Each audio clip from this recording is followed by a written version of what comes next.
یہ کہانی صرف ڈرانے کے لیے نہیں، یہ کہانی سبق دینے کے لیے ہے۔ کبھی آپ نے سوچا ہے کہ اگر کسی غلط کام کا فائدہ فوراً مل جائے تو کیا وہ واقعی فائدہ ہوتا ہے؟ آج کی کہانی ایک ایسے شخص کی ہے جسے رات نے دولت دی مگر سکون چھین لیا۔ لاہور کے قریب ایک پرانی کالونی تھی۔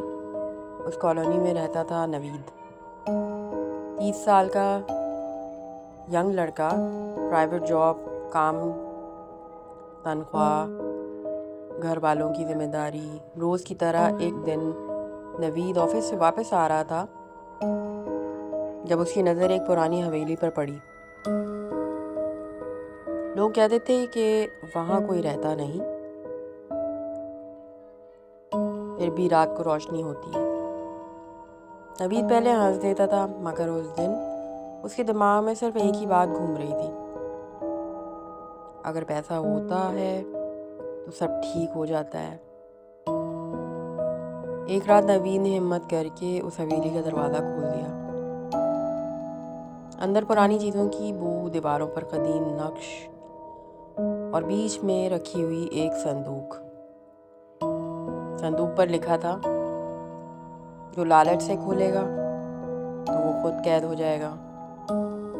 نوید نے وارننگ اگنور کی، صندوق کھول دیا۔ اچانک کمرے کا ٹیمپریچر گر گیا، ہوا اتنی تیز لگنے لگی اور پھر ایک عورت کی روح ظاہر ہوئی۔ سفید لباس، خون سے بھری آنکھیں۔ روح نے کہا، میں صبا ہوں، مجھے میرے لالچ نے یہاں قید کیا۔ اس نے نوید کو ایک تھیلا سونا اور پیسوں کا دکھا کر کہا، یہ سب تمہارا ہو سکتا ہے، بس ہر جمعرات تمہیں یہاں واپس آنا ہوگا۔ نوید نے ایک پل بھی نہیں سوچا، اس نے ہاں کر دی۔ اگلی صبح نوید امیر تھا، گھر بدل گیا، گاڑی آ گئی، لوگ عزت دینے لگے، مگر ہر جمعرات نوید کی حالت خراب ہونے لگی۔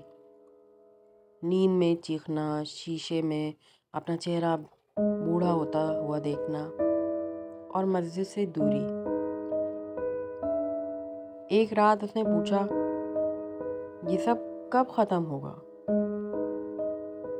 روح ہنس کر بولی، جب تمہارا ضمیر پوری طرح مر جائے گا۔ اس رات نوید نے دیکھا کہ اس صندوق کے اندر اس جیسے اور لوگوں کی تصویریں لگی ہوئی ہیں۔ سب نے پیسے چنا اور سکون کھو دیا۔ آخری جمعرات نوید قرآن پاک لے کر حویلی پہنچا۔ اس نے روح سے کہا، مجھے دولت نہیں چاہیے، مجھے معافی چاہیے۔ روح کی چیخ سے حویلی ہل کے رہ گئی، صندوق ٹوٹ گیا۔ صبح لوگوں نے دیکھا حویلی خالی تھی، نوید زندہ تھا مگر اس کی ساری دولت غائب۔ مگر نوید کا چہرہ پہلی دفعہ پرسکون تھا۔ اس کہانی کا سبق یہ ہے کہ حرام یا غلط راستہ سے ملنے والی کوئی بھی چیز انسان سے سکون، ایمان اور نیند تینوں چیزیں لے لیتی ہے۔